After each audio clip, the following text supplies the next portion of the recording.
할게요. 자, 그러면은 파동. 그래서 파동이라는 걸 배우고 있는데 지난 시간 때 생각이 날지 모르겠지만 자, 파동의 정체가 뭐냐면 파동이 뭐냐? 그러면 한마디로 말하면 파동은 에너지입니다 라고 하면 돼. 에너지. 파동은 에너지입니다. 파동이 전달된다는 건 에너지가 전달되는 거야. 그래서 우리 소리라는 녀석도 일종의 파동이야. 근데 소리는 특별히 뭘 가진 파동이냐면 저번에 말했듯이 그래서 높은 음, 낮은 음 이렇게 음을 가진 파동. 그래서 음파라고도 합니다. 음파. 소리는 음을 가진 파동. 그래서 파동의 일종이라는 거죠. 자, 그래서 음파라는 파동인데 자, 소리라는 파동이 전달될 때도 매질이라는 게 필요합니다. 매질이 필요하다. 쌤이 지금 여러분들한테 음파라는 파동을 보내주고 있고요. 이 안에 매질이라는 게 있기 때문에 전달이 되고 있는 거야. 이 공기라는 매질, 이 교실에는 공기라는 매질이 채워져 있잖아. 이 공기라는 매질을 타고서 여러분들 귀로 이 음파가 전달되고 있는 겁니다. 자, 그래서 매질은 소리를 전달시킬 수 있는 매질은 크게 세 가지가 있는데 쌤이 지금 교실에서 사용하고 있는 건 기체입니다. 기체라는 매질을 이용하는 거고요. 액체에서도 소리가 전달될까 안 될까? 됩니다. 물속 깊은 곳에서도 소리가 전달돼요. 그래서 우리 돌고래들이 물속 깊은 곳에서 초음파, 음파를 이용해서 서로 이야기를 주고받는 그런 것들도 있잖아요. 그래서 액체 안에서도 소리는 전달이 되고요. 우리가 물속에 잠수해서도 외부 소리를 들을 수 있는 것도 바로 물속에서도 소리가 전달되기 때문입니다. 그다음에 고체를 통해서도 소리가 전달됩니다. 이거 칠판 고체죠. 지금 여기다가 귀를 대고 있고 저 끝에서 여기를 탕탕 때리면 귀로 소리가 전달된다 안 된다? 되겠죠? 이 고체, 칠판이라는 고체를 따라서 소리가 전달되는 겁니다. 자, 그럼 1, 2, 3번 중에 어디가 제일 빠르냐? 고체일 때 가장 빠르고요. 액체, 기체가 가장 느립니다. 빠르다 뜻이야. 빠르다. 엄청 빠르다. 소리가 전달되는 속도는 고체일 때 가장 빠르다. 내가 소리야. 소리 입장에서 전달이 되려면 매질을 타고 가야 되는데 기체 같은 경우는 매질과 매질이 이렇게 굉장히 멀리 떨어져 있기 때문에 소리 입장에서 타고 가는 게 쉽지가 않다고 생각하면 돼요. 근데 액체 같은 경우는 매질이 입자 사이 거리가 좀 더 가까워지거든. 그러니까 소리 입장에서는 좀 더 타고 가기가 좀 더 쉬워요. 그래서 기체보다는 액체가 좀 더 소리의 속력이 빠르다 생각하면 됩니다. 고체는 어때요? 더 가깝죠. 입자 간의 거리가 더 가까우니까 고체는 소리 입장에서 고체는 더 타고 가기가 더 빠른 거야. 그래서 고체가 제일 빠른 겁니다. 자, 우리는 근데 기체일 때 가장 많이 소리를 전달하잖아. 기체 기준으로 설명을 하면은 쌤이 알기로 300m/s 정도의 소리의 속력을 가집니다. 뭔 소리야? 1초에 300m 정도를 전달해요. 굉장히 빠르죠. 그래서 300m 멀리 있는 친구한테 야! 부르면은 1초 정도의 시간이 지나면은 도달하게 됩니다. 그래서 소리의 속력이 저 정도 되기 때문에 저 앞에 산이야, 산. 커다란 산이 있어. 산을 향해서 야호! 외치면 어떻게 해요? 가서 튕겨서 다시 이렇게 나한테 돌아오잖아. 그럼 메아리가 들린다고 하죠. 메아리가 뭐냐면 소리가 1초 동안 갔다가 300m 떨어져 있다면 1초 동안 갔다가 또 1초 동안 돌아와서 내 귀에 들리니까 야호 하고 2초가 지난 후에 다시 야호라고 내 귀에 들리게 되는 겁니다. 예, 그게 메아리라는 거야. 소리의 속력이 존재하기 때문에 속력이 그다지 빠른 게 아니기 때문에 그래요. 빠른 게 아니기 때문에 그러한 현상이 발생이 됩니다. 그럼 얘는 좀 더 빠르다. 조금 더 빠르다. 좀 더 빠르겠죠? 고체는 좀 더 빠르다. 얘가 기준이 되는 거예요. 자, 소리는 그래서 매질이 필요하다. 그렇다면은 비교. 매질이 없다면, 즉, 진공이라면 소리는 전달이 된다, 안 된다? 왜냐면 소리 입장에서 타고 갈 물질이 없어. 그럼 전달이 안 되는 거잖아. 그래서 얘 전달이 안 됩니다. 그래서 우리 책에서 오른쪽에 진공에서의 소리의 전달, 그래서 5번에 써 있어요. 밀폐된 용기 속에 벨소리가 나는 휴대전화를 넣어두고 공기를 빼면 점차 벨소리가 약해지다가 들리지 않게 된다. 뭔 소리냐면, 자, 휴대전화를 가운데 집어넣고, 막, 벨소리가 막 울리게 해놓은 거야. 그리고 나서 그 통 안에 공기를 계속 점점 빼내는 거예요. 공기를 점점 빼내면 울리다가 계속 울리고 있는데 소리는 안 나는 거예요. 왜? 진공이 돼버리면은 더 이상 소리가 전달이 안 되니까. 그러니까 진공에서 소리가 전달되지 않는다는 것을 확인하는 그런 실험입니다. 아하, 그렇구나 라고 생각해 주면 되겠네요. 자, 그 다음 또 하나. 소리의 특징은 뭐냐면, 소리의 특징은 찍어볼까? 기억나는지 모르겠다. 소리는 종파일까요? 횡파일까요? 소리 종파야, 횡파야? 쌤이 암기법으로 이렇게 사진을 한 장, 그림을 한 장 그려준 적이 있는데, 기억납니까? 이렇게 해서 물결파는 이렇게 위아래로 떨리는 무엇이다? 횡파. 그리고 햇빛도 태양에서 나오는 것도 이렇게 오는 횡파. 그죠? 그 다음에 지진파 중에 이렇게 가는 S파도 횡파. 횡파는 세 종류가 있고요. 종파는 두 개가 있다고 말했습니다. 종파는 첫 번째가 지진파 중에 띵띵띵띵 이렇게 가는 거. 이거. 지진파 중에 피파. 이게 종파였고요. 그 다음에 사람이 야호 할 때 하는 거 있죠? 이렇게. 앞뒤로 떨리면서 가는 거. 이게 종파입니다. 그러니까 소리가 종파예요. 정답은 소리는 종파입니다. 우리가 이 그림을 기억해서 물결파, 전자기파, S파 이 세 가지는 횡파고 P파하고 소리는 종파구나를 암기하는 그림 한 장입니다. 이 한 장의 그림으로 종파, 횡파를 기억할 수 있어요. 쌤이 저번 시간에 설명해준 그림입니다. 기억납니까? 증거자료 다 있는 거 알죠? 녹화 있는 거 알죠? 했었어요, 그죠? 그래서 소리는 종파야. 다시 말해서 앞뒤로 떨리면서 간다는 겁니다. 그럼 여기는 겹쳐지는 곳, 여기 겹쳐지는 곳은 소리가 겹쳐지는 곳은 어떻게 되는 거냐면 소리가 이렇게 겹쳐지는 곳에는 거기가 매질도 빽빽해져요. 다시 말해서 소리가 전달될 때 매질을 빽빽하게 만들고 넓게 만들고 빽빽하게 만들고 넓게 만들고 하면서 이렇게 하면서 간다. 소리 입장에서는 이렇게 전달됩니다. 소리 책에 빽빽한 곳과 그렇지 않은 듬성듬성한 곳이 반복되면서 소리가 전달된다 라고 말하고 있습니다. 무슨 말이냐면은 좀 정리하면은 횡파 같은 경우는 파동이 전달이 될 때 에너지가 이렇게 오른쪽으로 전달될 때 매실이 위아래로 떨리죠. 이렇게 떨리잖아. 그치? 매실의 진동 방향이 이렇게 떨립니다. 진행 방향에 대해서 매질의 진동 방향이 수직일 때 이럴 때 횡파라고 불러주는데 자 종파 같은 경우는 어떻게 한다? 파동이 전달될 때 진행 방향이 똑같이 오른쪽일 때 요 매질의 진동 방향이 앞뒤로 진동한다는 매질. 얘는 매질이 위아래로 진동하잖아. 얘는 매질이 앞뒤로 진동하면서 이 파동을 보내준다는 거죠. 그래서 파동의 진행 방향과 매질의 진동 방향이 이렇게 나란한 경우를 종파라고 불러준다는 겁니다. 수직인 경우를 횡파라고 불러주고요. 종횡무진이라는 말이 있는데 종은 세로를 말하고 세로 종자라고 세로가 종이고요. 가로가 횡입니다.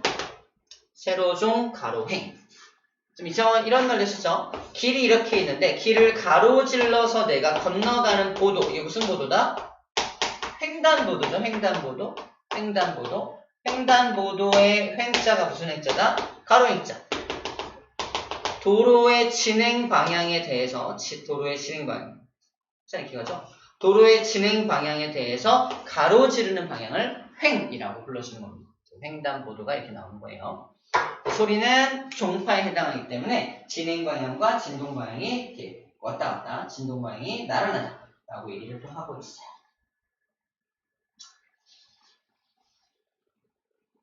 자, 마지막 하나만 더 정리하고 그림을 좀 볼게요. 소리의 3요소입니다. 일단은 인식만 먼저 합시다. 소리는 3가지 요소로 구성이 되어 있는데 자, 소리는 다른 파동하고 다르게 아까 뭘 가진다 그랬지? 음을 가진다 그랬어. 음을 높낮이라, 높은 음과 낮은 음, 높낮이를 가진다. 소리는 높낮이를, 높은 음과 낮은 음, 높낮이를 가진다고 표현을 해요. 높은 음과 낮은 음, 높낮이를 가진다. 이게 소리의 첫 번째 요소고요. 소리는 큰 소리도 있고요. 작은 소리도 있잖아. 큰 소리와 작은 소리는 소리의 세기라고 불러줍니다. 소리의 세기. 소리가 얼마나 세냐? 소리가 세기 얼마나 세냐? 큰 소리, 작은 소리 말해요. 높은 음과 정리하면 높은 음과 낮은 음 이런 것들을 가진다는 거고 이건 큰 소리와 작은 소리 이런 걸 가진다는 거죠. 자, 세 번째는 뭐냐면 맵시라고 불러주는데 음색이라고 부르는 음색 맵시라고 불러주는데 이게 뭐냐면 사람도 합창을 할 때 뭐 도레미 할 때 미라는 음을 낼 수 있죠. 바이올린 같은 것들 또는 뭐 여러 가지 악기를 가지고 미라는 음을 낼 수 있죠. 눈을 감고 지금부터 이게 사람이 내는 미인지 악기가 내는 미인지 맞춰보세요 그러는 거야. 눈 감고 들어봐. 입으로 내는 소리니까 당연히 사람이 있네요. 근데 바이올린 소리로 미를 내면 이렇게 미라는 소리가 나와요. 이 바이올린 소리 있잖아. 이 바이올린 소리인지 사람이 내는 미인지 당연히 구분할 수 있죠. 똑같은 음과 똑같은 소리로 똑같은 세기로 내고 있지만 누가 내는 소리인지 알 수 있다 없다? 알 수 있다는 거. 그게 뭐다? 음색이 다르기 때문에. 다른 말로 맵시가 다르기 때문이라고 말하는 겁니다. 그래서 소리는 이 세 가지 요소를 가지고 있다라는 게 포인트가 돼요. 자, 이제 그림으로 한번 정리를 해봅시다. 기계 한번 끼고요.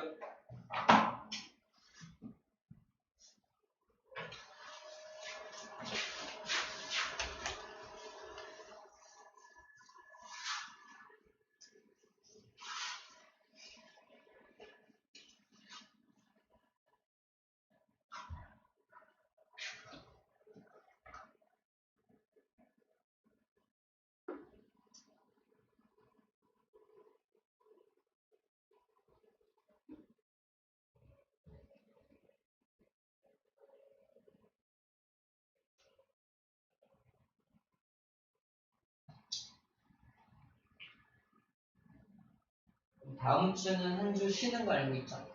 알겠죠? 학원 방학이라 한 주는 쉽니다. 괜히 혼자 와가지고 선생님 수업이 안 해가지고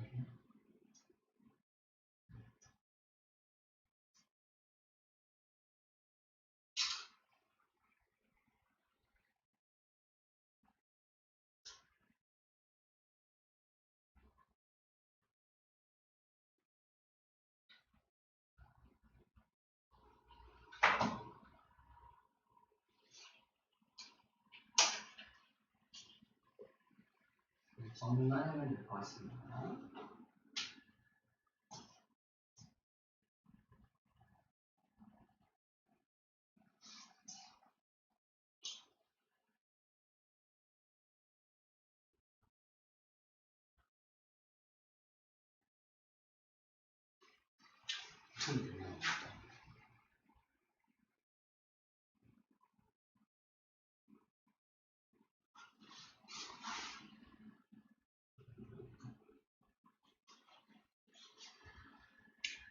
자, 소리는 다른 말로 음파라고 부른다고 되어 있고요. 그 다음에 소리도 역시 무엇이다? 파동이다.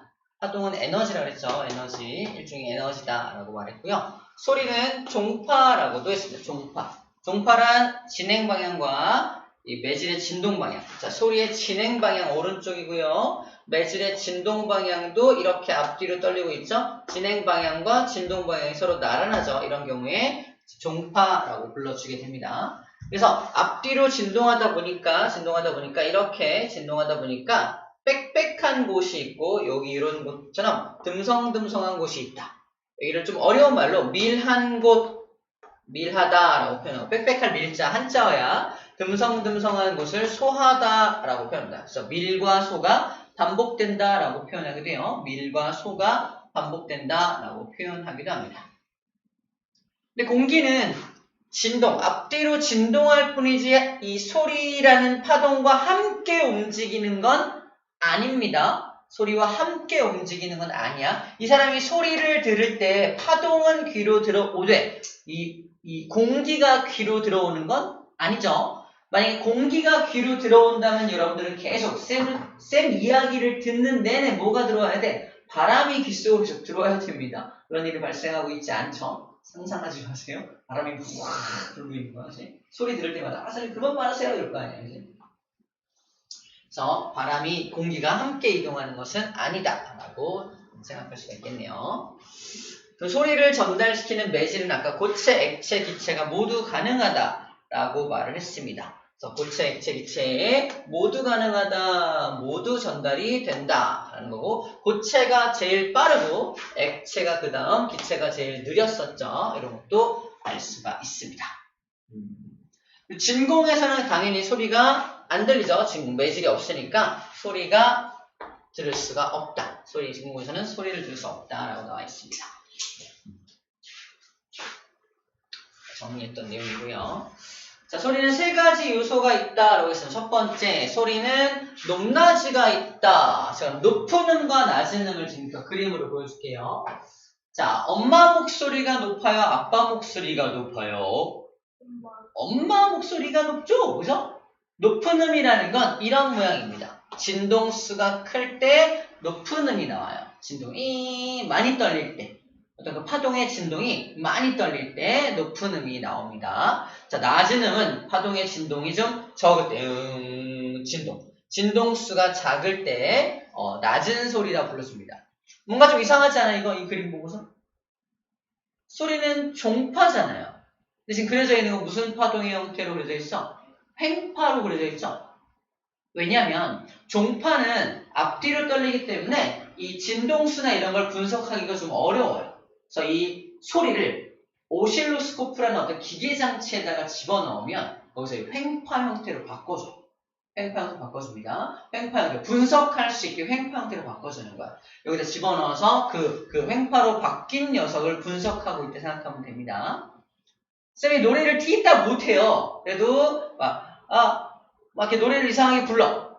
또 아주 되게 뛰어난 엔지니어에게 이 소리를 전달해주면 그 사람들이 다 손으로 수정을 해가지고 노래를 굉장히 잘하는 것처럼 수정을 해줍니다. 뭐 해주는 거야? 여기다 집어넣어서 쌤 목소리는 이게 안 맞겠죠? 높낮이가 안 맞겠죠? 여기는 막 이렇게 되고 여기는 막 이렇게 되고 막 이렇게 같은 음인데 막 지 마음대로 불러. 이렇게 마음대로 불러. 어떻게 해요? 아이 노래 개떡같이 불렀네. 제가 잘라서 이렇게 붙여주고 여기도 잘라서 붙여주고 이렇게 붙여주는 작업을 합니다. 이제 엔지니어들이 이 피치를 딱 맞춰준다고 표현을 해요.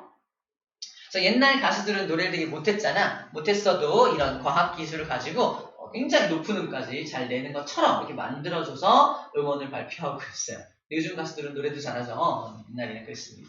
어쨌거나 그걸 맞춰줄 때 이 장치를 이용해서 이제 피치를 맞춰, 높낮이, 진동수도 맞춰주고 막 그렇게 말했습니다. 했었어요. 자, 높은 음과 낮은 음은 진동수가 차이가 난다. 엄마 목소리는 많이 떨리는 거고요. 아빠 목소리는 적게 떨리는 거다 생각하면 돼요.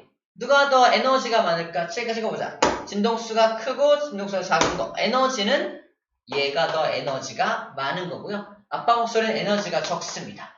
제가 이렇게 얘기했었죠. 앞에서 강의를 하는데 굉장히 낮은 목소리로 자, 오늘은 소리에 대해서 얘기를 해볼 거예요. 누가 벌써 자고 있니? 이러면 이제 낮은 음은 에너지가 적기 때문에 굉장히 졸려요. 그죠? 하지만 높은 음으로 막 강의를 막 하면 조금 낫죠. 조금 낫죠. 안 졸린다는 건 아니야. 조금 낫다는 거. 조금 나요. 그게 에너지를 많이 뿌려주기 때문에 조금 더 낫다고 생각하면 됩니다. 그래서 에너지가 많은 게 진동수 높은 음이고요. 에너지가 작은 게 낮은 소리를 말을 합니다. 높낮이를 결정하는 건 얼마나 떨리냐. 진동수를 가지고 결정하는 거예요. 두 번째. 큰 소리와 작은 소리, 큰 소리와 작은 소리는 어떻게 결정되는 거냐? 자, 얘하고 얘 봐봐. 하나, 둘, 셋, 넷, 다섯. 하나, 둘, 셋, 넷, 다섯. 진동수는 똑같은 거 보여요? 진동수는 똑같은데,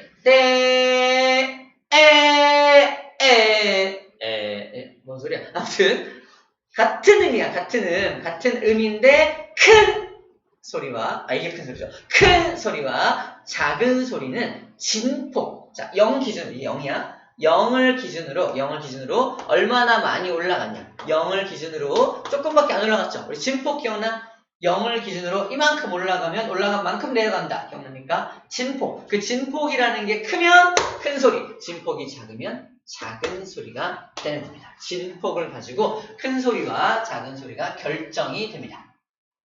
마지막, 파동의 형태, 음색이라고 부르는 것은 바로 파동의 형태. 같은 미를 내고 있지만 사람이 내는 미 하고요. 바이올린으로 내는 미는 분명히 구분이 됩니다. 똑같은 진동수와 똑같은 크기, 세기로 내고 있지만 어떤 악기가 내고 있는 소리인지 알 수 있다는 말이에요. 그게 바로 파동의 형태가 서로 다르기 때문, 파형이 다르기 때문입니다. 플룻으로 연주를 하면 이러한 파동의 형태가 보인다면은 바이올린으로 같은 음을 같은 세기로 연주한다면 이런 파형을 보인다는 거지. 자, 얘도 봐봐. 기준 0 기준으로 얘도 0 기준으로 진폭이 둘이 같아요. 그죠? 진폭 같으니까 색이 똑같은 거야. 그 다음에 하나, 둘, 셋, 넷, 다섯, 6번 떨리고 있고요. 얘도 셋, 넷, 다섯, 6번 떨리고 있습니다. 즉 진동수 똑같아. 즉 진동수 똑같고 진폭 똑같으니까 높낮이, 높이하고 색이 똑같은데 어떤 게 플룻 소리고 어떤 게 바이올린 소리인지를 구분할 수 있는 이유는 이런 형태가, 파동의 형태가 다르기 때문이다. 다른 말로 음색이 달라라고 말하는 거예요. 이 세 가지를 뭐라고 한다? 소리의 3요소라고 불러주게 됩니다.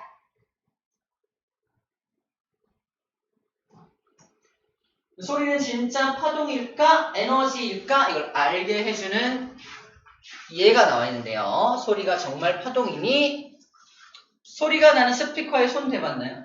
막 움직이는 거 느껴지죠? 움직임이 있다는 건 에너지가 있다는 겁니다. 자, 떨림이 느껴집니다. 촛불을 켜놓고 북을 친다. 앞에 촛불 켜놓고 북을 뒤에서 붕 치면은 촛불이 막 떨려. 왜? 공기가 앞뒤로 진동할 거 아니야? 그럼 촛불이 공기에 의해서 막 이렇게 떨림을 겪게 됩니다. 또 파동이라는 걸 알 수 있고요. 스피커 위에 올려놓은 공이 소리를 따라 튀어오른다. 이건 같은 거죠. 스피커의 떨림이 공에 전달돼서 떨리고 있는 모습이죠. 자, 소리가 파동이라는 걸 알려주는 정보가 되겠습니다. 우리 이제 개념적인 퀴즈 다 풀려있나요? 안 풀려있죠? 풀어볼까요? 봅시다.